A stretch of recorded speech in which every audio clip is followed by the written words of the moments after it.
Daf Yomi, Tractate Bava Metzia, 10b, top of the page, with the words Rav Papa Amar, etc. Rav Papa said a different answer. When the sages instituted an ordinance that one's 4 square cubits effect acquisition of property for him, that was in the world, meaning on public land.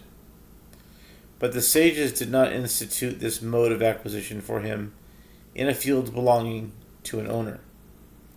And even though the Merciful One accorded a poor person certain rights in a landowner's field during the distribution of pe'ah, this mode of acquisition is not included in those rights.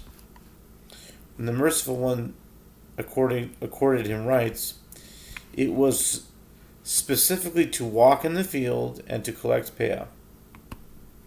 But the Merciful One did not accord him the right that the field be considered his courtyard with regard to acquiring pe'ah. Therefore, the Mishnah in Tractate Pe'ah does not contradict the statement of Reish Lakish. As mentioned previously, Rava said that Rav Yaakov Bar Idi raises an objection to this from a Mishnah in Nezikin. The Gemara elaborates. The Mishnah here states that if one saw a found item and fell upon it, and another came and seized it, the one who seized it acquired it. And if you say that a person's 4 square cubits effect acquisition of property for him everywhere, let his 4 square cubits effect acquisition of the found item for him. The Gemara answers, here we are dealing with a case where he did not say, I will acquire it. The Gemara asks, but if the sages instituted an ordinance that one's 4 square cubits effect acquisition of property for him, that even in a case where he did not say, I will acquire the item, what of it? The item should still be his. The Gemara answers, since he fell upon it, he revealed his intention that it is satisfactory for him to acquire the item by falling on it. And it is not satisfactory for him to acquire the item through the ordinance concerning his 4 square cubits. Since he decided to forego the mode of acquisition instituted by the sages, he does not acquire the found item. Rav Sheshet said a different answer. When the sages instituted that one's 4 square cubits effect acquisition of property for him, that was in a place like an alleyway, where the multitudes do not crowd. So the 4 square cubits surrounding a person can temporarily be considered his property and enable him to acquire an item.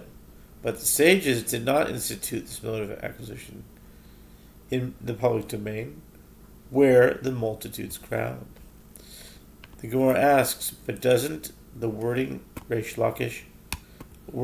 Lakish's statement indicate that there is no such limitation, as he says that the area of 4 square cubits surrounding a person affects acquisition of property from him everywhere?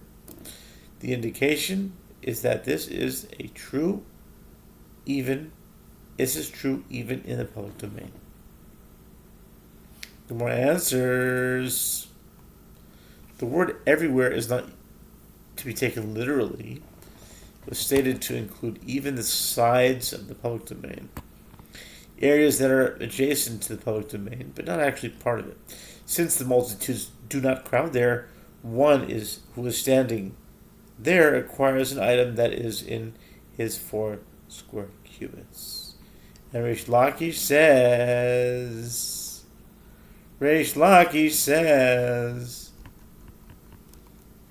what does Reish Lakish say? He says something. And Rish Lakish says another halacha in the name of Abba Kohen Bardala.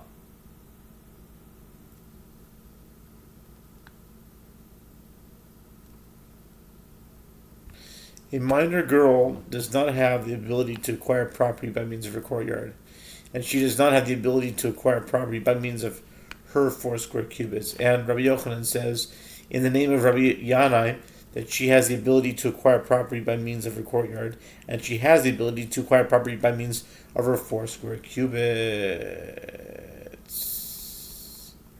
The Gemara asks, with regard to what they disagree. The Gemara explains, one sage, Rabbi Yanai, holds that placing an item in the courtyard is included as a valid means of acquisition due to the fact that it acts as her hand.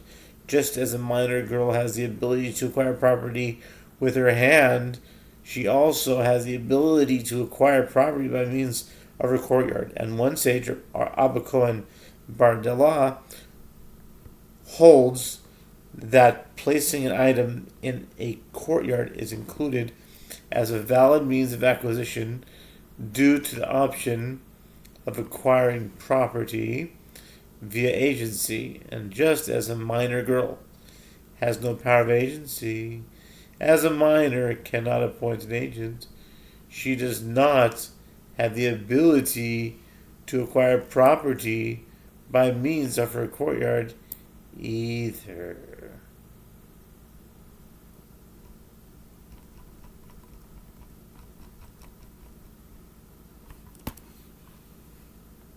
I think we'll stop here.